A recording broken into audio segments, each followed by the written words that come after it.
Chapter 1. The Man from Nowhere. Have you ever felt like reality is broken? Like a glitch in a video game? Sometimes people disappear into thin air. Sometimes they appear from places that don't exist. Today we are diving deep into historical events that science simply cannot explain. Let's begin with one of the most puzzling mysteries of the 20th century, the story of the man from Taured. The year is 1954. It is a hot day at Tokyo International Airport. A well-dressed businessman steps off a plane from Europe. He looks completely normal. He speaks French and Japanese. He has a wallet full of currency. But when he hands his passport to customs, the officers freeze. The passport looks real. It has official stamps. But it was issued by a country called the Republic of Taured. The officers are confused. They tell him, there is no such country. The man becomes angry. He pulls out a map. He points to the area between France and Spain, right where Andorra is located. This is Taured, he insists. It has existed for 1,000 years. Suspecting he might be a spy or a smuggler, the police detain him. They lock him in a hotel room on a high floor. They place 2 armed guards outside the door. There is no balcony. The windows are sealed shut. There is no way out. But the next morning, when they open the door, the room is empty. The bed has not been slept in. The man is gone. But here's the scariest part. His passport and all his documents, which were locked in the police security room, also vanished. He was never seen again. Did he slip back into his own dimension? Chapter 2. The Pollock Twins. If the first story was about space, this next one is about time and death. This is the story of the Pollock twins. It is widely considered the most convincing evidence of reincarnation ever recorded. Hexham, England, 1957. A tragedy strikes the Pollock family. Their 2 young daughters, Joanna and Jacqueline, are killed in a terrible car accident while walking to church. The parents are devastated. But the father, John, makes a strange prediction. He tells his wife that their daughters will return. 1 year later, his wife gives birth to twin girls, Jillian and Jennifer. Immediately, things get weird. Jennifer has a white birthmark on her forehead. It is in the exact same spot where her late sister, Jacqueline, had a scar from a bicycle fall. She also has a birthmark on her leg, identical to the one her late sister had. But physical marks are just the beginning.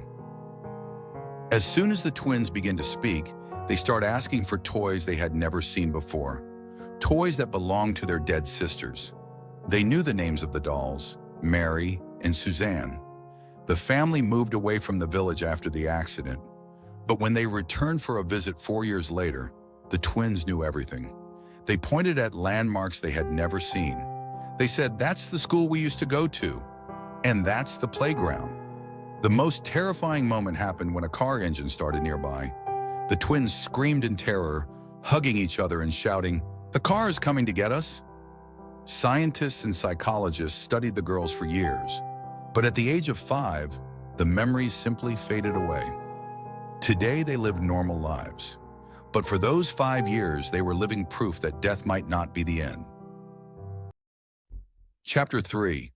The Hum.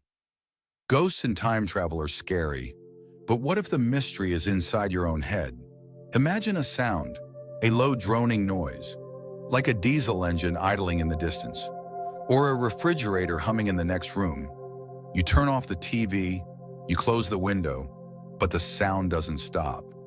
This is called the hum, and for 2% of the world's population, it is a living nightmare. It started in the 1970s in Bristol, England. Hundreds of people reported hearing a constant low-frequency noise. It caused headaches, nosebleeds, and severe insomnia. Some people were driven to madness.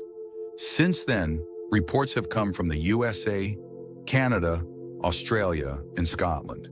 The scariest part? Recording devices cannot pick it up. Only human ears can hear it.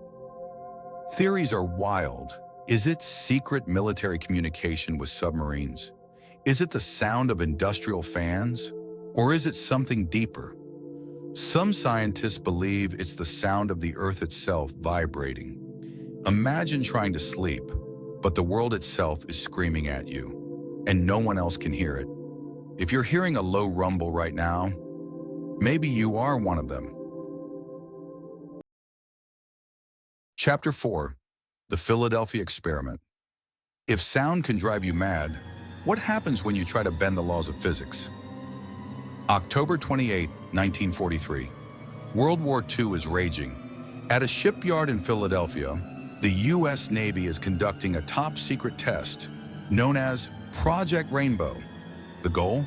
To make the destroyer USS Eldridge invisible to enemy radar. Witnesses say massive generators were turned on. A strange green fog surrounded the ship. And then, the impossible happened. The massive steel ship didn't just disappear from radar, it disappeared from reality. It vanished completely from the harbor. Moments later, it was reportedly seen in Norfolk, Virginia, over 200 miles away. Then just as quickly, it flashed back to Philadelphia. But the crew paid a terrible price. When the ship reappeared, some sailors were violently ill. Others had gone completely insane. But the most horrifying reports claimed that some crew members were fused with the metal of the ship. Their bodies were half in, half out of the steel deck, as if the molecular structure of the world had glitched and merged them together. The Navy denies everything. They say it never happened. But for decades, witnesses have whispered about the day science broke the wall between dimensions. Final chapter, the glitch. So, what do we have? A man from a country that doesn't exist, children remembering past lives, a global sound that shouldn't be there. Skeptics call these coincidences, but there is another theory, a theory that is becoming more popular among physicists and tech billionaires alike, the simulation theory. Think about it. When a video game glitches, characters disappear, items vanish, sound loops incorrectly. Doesn't that sound exactly like what happened to the man from Taured? Maybe these aren't mysteries. Maybe they are errors in the code, glitches in the matrix. If our reality is a simulation, then who is holding the controller? And what happens when they decide to turn the console off? Look around you right now. Look at your hands. Look at the room. Are you sure it's real? Or is it just a very, very good render? If you enjoyed this journey into the unknown, make sure to hit the like button. It helps the algorithm finding more truth seekers like you. Subscribe for more stories that will keep you awake at night. Until next time, question everything.